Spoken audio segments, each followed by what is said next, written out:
Today, I'm not going to talk to you about soccer. I'm not going to talk to you about football, which I will, whoever wins, whoever loses.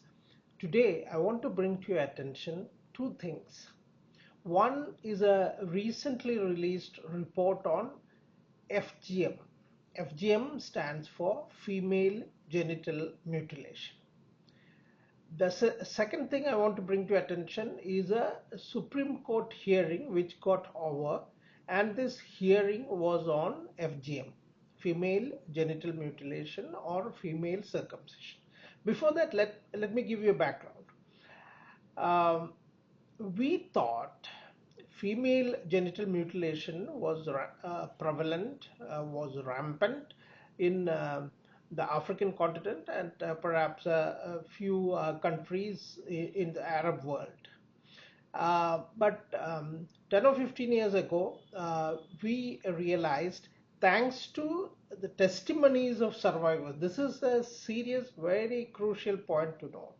Thanks to the testimonies of survivors, we came to know first that it was very prevalent among Dawoodi Bohra Muslims, who are in total across the world. They are, 10 to 12 lakhs, and many of them live in India. Many of them are spread across some south and western states of India. And then, thanks to testimonies and investigations by people and anti-FGM activists and groups, we now know that it's prevalent even in Kerala. So this report looks at the background. It also looks at the situation based on testimonies of 9 new people. So this report comes before a verdict. We are expecting the court, because it has heard the case, it has heard the petitions, it has heard interveners who support a ban, and there are those people who even oppose a ban, saying that it is a religious freedom. It's such a barbaric, it is such a cruel thing. But there are people among Dawoodi Bohra Muslims and its leadership who favor continuance of this practice among women by leaders. In theory, when we talk about Sayyidina and also the leadership, clerical leadership of the Dawoodi Bohra Muslim community, they are in theory meant to be grown-ups, but they are behaving in a very, very childish fashion.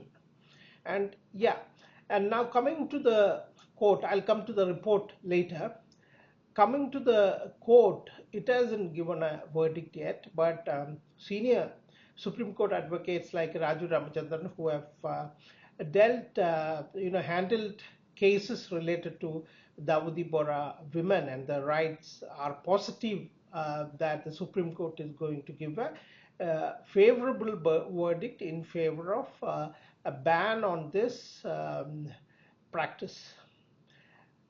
The reason why there is optimism among people like Raju Ramachandran and a lot of anti-FGM activists is that the court has, during the hearing, said that religious freedom cannot be an excuse for this kind of for allowing this kind of barbaric practice that infringes, that encroaches on to the dignity of women and causes female bodies a lot of harm.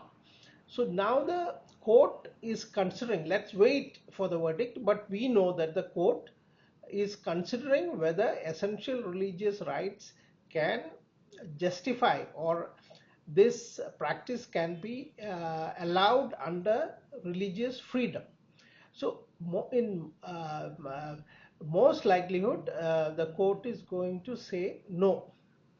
So let's wait and see. But now I'm coming back to this report.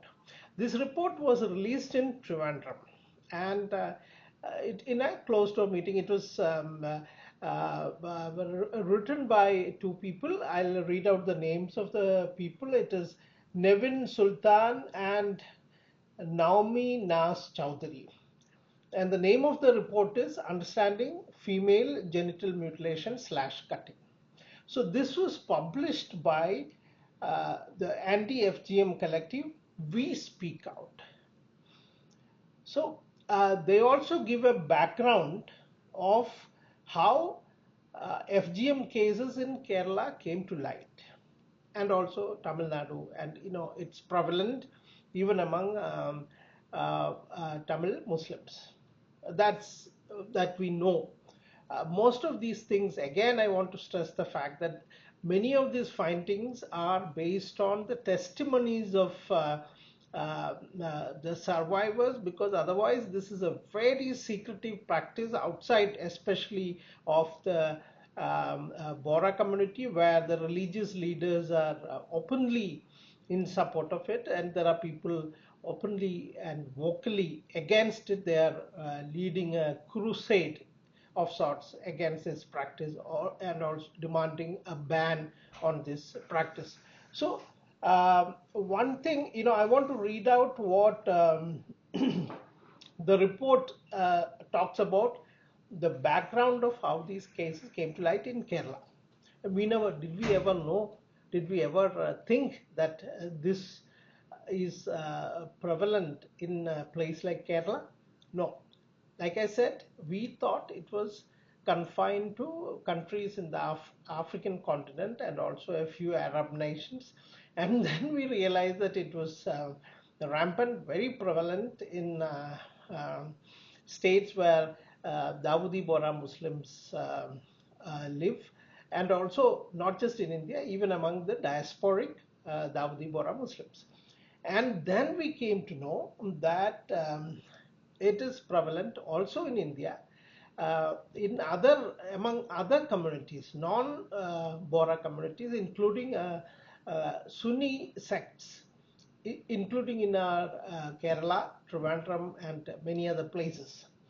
So I'll read out what the latest report, which is, as I said, based on new testimonies of 9 survivors, says. It talks about giving a background on how FGM cases came to light in Kerala, besides Tamil Nadu and other parts of the country among non-Bohras. The new report states that it was the anti-FGM group Sahiyo. It is another anti-FGM advocacy group that provided proof of the practice in Kozhikode of Kerala in 2017. That report revealed that a clinic in Kozhikode had 2 doctors who admitted to performing sunnat, that is FGM, on girls. The doctors noted that they cut the clitoral hood of they are not patients actually, but patients from local Muslim sects. Patients, because these people in the clinic see them as patients, who had requested the practice for themselves, that is women, their daughters-in-law. Later, a Malayalam newspaper, Madhubhumi, conducted an undercover investigation to confirm the story. Following this, Shani SS, a PhD student at Tata Institute of Social Sciences, wrote a piece in Madhubhumi newspaper on her experience as a survivor of FGM in Kerala. Now, this report on July 8 was in closed doors, behind closed doors, released by Subhashini Ali, who apparently was instrumental in alerting the state government of the time in 2017 about this practice, and she was at the forefront of urging the government to take action. Because according to her, I spoke to her and she said there were truckloads of people arriving at this hospital from even states such as Karnataka. So we don't have a proper idea about how prevalent is this case, because we have only so many testimonies from survivors. It's only when, as we keep getting more testimonies from survivors that will be able to assess the prevalence of this very barbaric practice. And you just have to read WHO and all various other public health agencies reports on female circumcision, FGM, to understand how cruel, barbaric, painful, traumatic, and the long-term consequences among women, which causes even infertility and all kinds of pain through pregnancy, and very many other aspects that doctors have ascertained are the consequences of this practice. As I said, among Bohra Muslims, this happens at the age of 7 to 9. But in the case of various Sunni sects among Kerala women, this takes place when they are as young as 40 days. So various strict laws of the land can be applied to this practice among infants and also teenagers. And I'm sure a lot of people among FGM, anti-FGM collectives are pursuing that legal angle to fight this case. So now I have something personal to say about how early did I come to know about this. I came to know about this, and I had recently had a conversation with my friend, novelist, and literature festival curator Sabine Iqbal, who was born in Trivandrum, and he had written a story around 2010, long before all these things came to surface in India, for a now defunct news and views portal called Yenda. So initially he did the story when a Kenyan woman had landed in Kerala and showed readiness to share her experiences as an FGM survivor. He wrote the story, and then he happened to ask his mother, his Umma, about this female circumcision, which is, from more technical point of view, female genital mutilation. And it was from his mother that he came to know that FGM is prevalent in various parts of Trivandrum, not in their area, that was his mother told him, but in various other parts of the district Trivandrum. And now we know its prevalence is far wider based on newer testimonies that are coming out. And it's timely to discuss this issue because we also are awaiting a Supreme Court verdict. But essentially, I don't. There are a lot of people who have helped me understand this better. Masuma Ranalvi, Farsana Dr. Subhash Niali, and a lot of people from anti-FGM groups have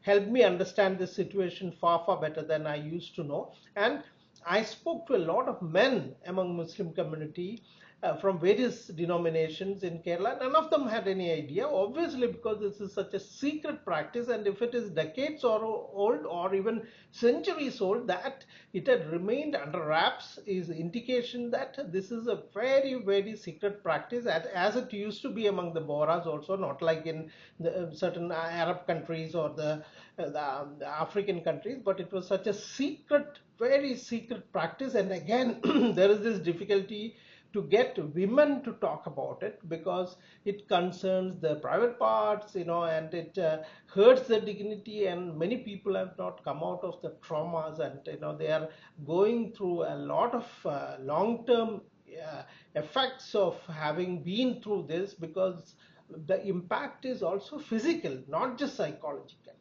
So at the moment, I would urge people, especially women among Muslim community, not just in Kerala but across India, to help these anti-FGM campaigners by offering them testimonies, so that this can be brought at a bigger scale, brought to surface at a bigger scale, and that they can demand public policy decisions that will root out this menace forever. Thank you.